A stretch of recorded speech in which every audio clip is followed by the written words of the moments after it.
Nah, pertanyaannya, dari sekian banyak kamu sudah melaksanakan sholat, sudah tahu nggak artinya sholat? Sholat itu kalau secara fikih, secara istilah adalah satu ibadah yang dimulai dengan takbir, diisi dengan gerakan dan bacaan-bacaan tertentu, dan diakhiri dengan salam. Itu pengertian sholat secara istilah fikih. Nah, kalau pengertian sholat secara bahasa artinya adalah doa. Ada juga kaitannya kata sholat ini dengan kata silah, shod lam tak marbutoh, yang artinya adalah hubungan, sambungan, hubungan dengan siapa? Hubungan dengan Gusti Allah. Jadi kalian melaksanakan sholat, kita semua melaksanakan sholat 5 waktu, artinya sedang menjalin hubungan dengan Allah. Bayangkan dalam sehari semalam menjalin hubungan 5 kali. Nah, kamu misalkan SMS atau WhatsApp sama orang tuamu di rumah 5 kali sehari, kira-kira betapa erat hubungannya. Tapi kan enggak, paling mau seminggu sekali atau sebulan sekali itu wae mau njaluk duit toh. Pak, kirimanku telas, sebulan sekali. Bayangkan kalau setiap hari 5 kali kamu menjalin hubungan dengan orang tua, entah itu SMS, WhatsApp, atau apalagi telepon.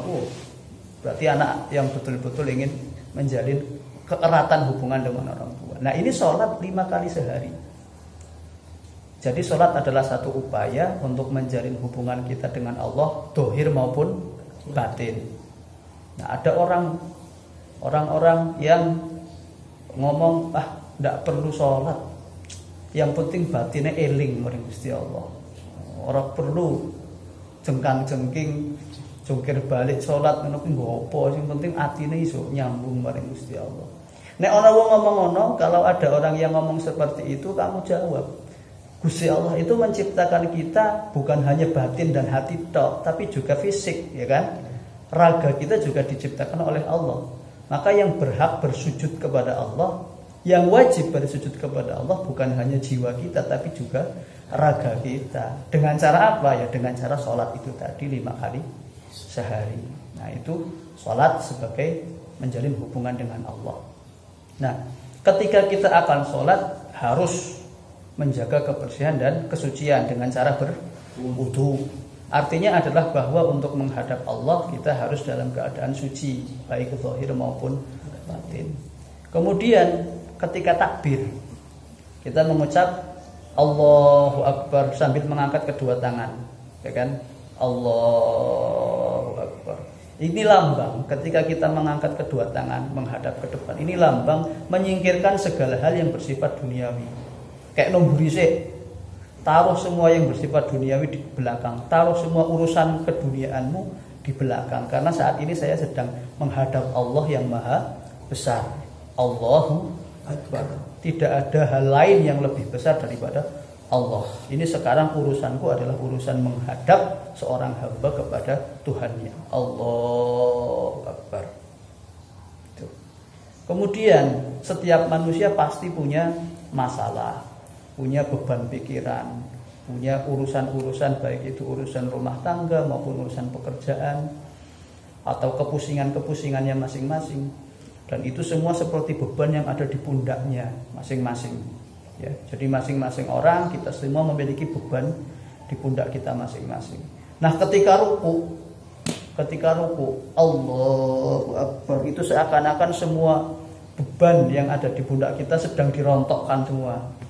Brol dipasrahkan di hadapan Gusti Allah. Monggo Gusti, saya punya masalah, saya punya beban, saya punya dosa, saya punya tanggungan, saya pasrahkan semuanya kepadamu untuk engkau selesaikan, untuk kupasrahkan kepadamu, dan kuharap solusinya darimu. Akan-akan seperti itu ketika ruku. Allahu Akbar. Jadi kita meletakkan leher kita untuk menunduk, ya kan, menunduk kepada Allah Subhanahu wa taala. Terus ketika kita sujud, Allahu Akbar, dahi kita diletakkan di bumi, lebih rendah dari bokong kita.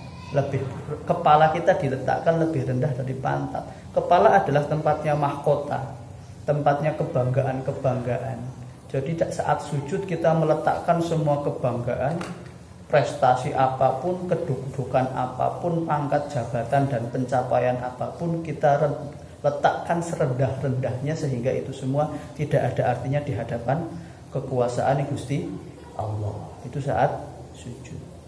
Kemudian diakhiri dengan apa? Tadi salam. Salam itu ke kanan dan ke kiri. Mengucap salam artinya menebar perdamaian ke kanan dan ke kiri. Ada yang mengatakan bahwa yang dimaksud salam ke kanan itu kita menyampaikan salam kepada makhluk Allah, ya sesama manusia. Ketika salam ke kiri, kita mengucap salam kepada makhluk Allah berupa bangsa jin. Ada yang mengatakan semacam itu. Jadi mengucap salam di akhir sholat adalah simbol keharmonisan kita dengan sesama makhluk Allah. Kalau di awal tadi takbir adalah mewujudkan keharmonisan kita dengan Allah, dengan Sang Pencipta. Nah, ketika salam di akhir sholat menunjukkan, menyimbolkan, melambangkan keharmonisan kita dengan sesama makhluk Allah, dengan ciptaan Gusti Allah. Jadi sholat itu satu simbol, satu perlambang keharmonisan hubungan kita sebagai manusia dengan Allah dan dengan makhluknya Gusti Allah. Itu setiap hari kita lakukan 5 kali.